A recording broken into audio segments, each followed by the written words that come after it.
தன்னோட முதல் கேள்வியே முதல் நம்ம நேயர்களுக்கு ஒரு பிரேக்கிங் செய்தியை ஒன்று கொடுப்போம்.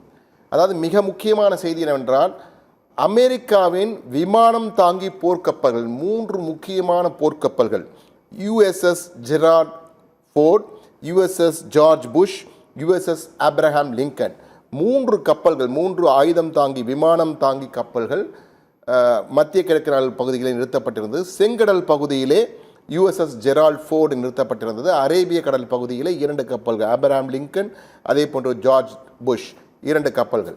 இதிலே தற்போது ஜெரால்ட் ஃபோர்டு கப்பலை, விமானம் தாங்கி கப்பலை உடனடியாக நாடு திரும்புமாறு அமெரிக்காவினுடைய சென்ட்காம், சென்ட்ரல் கமாண்ட் என்று அழைக்கப்பட்ட சென்ட்காம் உத்தரவு பிறப்பித்திருக்கிறது.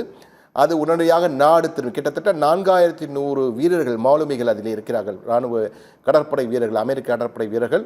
அவர்களுடன் அந்த கப்பல் திரும்பி கிட்டத்தட்ட அந்த கப்பல் மட்டும் 10 மாதங்களாக அந்த பகுதியிலே தொடர்ந்து கண்காணிப்பு பணியில் ஈடுபட்டு வந்தது. போர்களுக்கான பல உதவிகளை எல்லாம் செய்து வந்த அந்த கப்பல் தற்போது நாடு திரும்புகிறது, அமெரிக்கா திரும்புகிறது.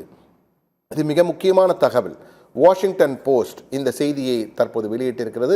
அந்த செய்தியை தான் தற்போது உங்களுக்கு பிரேக்கிங் செய்தியாக கொடுத்திருக்கிறோம்.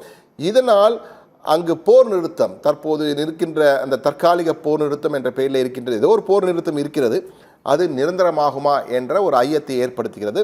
எனவே நேரடியாகவே பாலாஜியிடம் கேட்போம். ஏனால் ட்ரம்ப், அமெரிக்க அதிபர் ட்ரம்ப் ஒரு பக்கம் போர் நிறுத்தம் என்பார், மறுபக்கத்திலே போரினை தொடங்குவார், குண்டுகளை வீசுவார், விமானங்களை அனுப்புவார் என்பதை நாம் அனைவரும் அறிந்திருக்கிறோம். ஒன்று சொல்வார், இன்னொன்று செய்வார். சொல்வது வேறு, செய்வது வேறு என்பதுதான் அவருடைய அதிரடியான ஒரு செயல்பாடு.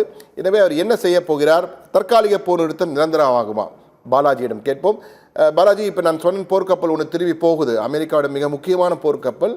ஆனால் ட்ரம்ப் சொன்னபடியே போர் நிறுத்தம் நிரந்தரமாகுமா? என்ன ஆகும் பாலாஜி? போர் நிறுத்தம்ங்கிறது நிரந்தரமாக இருக்கும் என்பதில், நிரந்தரமாக இருக்காது என்பதில் எந்த சந்தேகமும் கிடையாது. ஏனென்றால் அமெரிக்காவின் நடவடிக்கை என்னவென்றால், ஈரானை பொறுத்தவரை அவங்க ஏர்கிராஃப்ட் கேரியர்ஸ் அமைச்சு இப்போ வித்ரா பண்ணியிருக்காங்க. பட் ஆனால் ஏர்கிராஃப்ட் கேரியர்ஸுங்கிறது அமெரிக்காவோட பவர் ப்ரொஜெக்ஷனுக்கு ஒரு மேஜர் ரீசன். அவங்களுடைய பேசிக் இஷ்யூ என்ன இரானில் பார்த்தீங்கன்னா, அவங்க ஈரானில் இருக்கிற அந்த நியூக்ளியர் என்ரிச்மெண்ட் ப்ரோக்ராம் தடுக்கப்பட வேண்டும் மற்றும் ஈரானில் இருக்கிற ஆயில் ரிசோர்ஸஸை அமெரிக்காவுக்கு சேர்ந்த நாடுகள் கைப்பற்ற வேண்டும் என்பது தான் இந்த ட்ரம்ப் அட்மினிஸ்ட்ரேஷனோட நோக்கமாக உள்ளது என்பதுதான் எல்லாருடைய பார்வை. இதுவில் எந்த சந்தேகமும் இருக்கும் இல்லை என்பது எந்த சந்தேகமும் இல்லை. ஆனால் இப்போது ட்ரம்பின் நடவடிக்கை என்னவென்றால், ஈரானின் மீது தாக்குதல் திரும்பி நடக்கிறதுக்கு வாய்ப்புகள் உள்ளதா என்பதை கேட்டால் இருப்பதற்கு வாய்ப்புகள் உள்ளது. அதே மாதிரி பேச்சுவார்த்தைகளுக்கும் வாய்ப்பு உள்ளதா? பேச்சுவார்த்தைகளுக்கும் வாய்ப்பு உள்ளது. இது இரண்டுமே சென்று கொண்டிருக்கும். ஈரானில் ஒரு மேஜர் சேஞ்ச் ஆஃப் பவர், எப்படி அவர்களுடைய சுப்ரீம் லீடர் இருந்த பிறகு ஒரு சேஞ்ச் வந்ததோ அதே மாதிரி மேஜர் சேஞ்ச் ஆஃப் பவர் வருவதற்கு வாய்ப்பு உள்ளது. அது அமெரிக்காவுக்கு சாதகமாக இருக்கும் என்பதில் எந்த சந்தேகமும் இல்லை. இப்போ மொஜ்தபா கமேனி, அவங்க ஈரான் உச்சத்தில் மொஜ்தபா கமேனி உடல்நிலை சரியில்லாமல் இருக்கிறார்.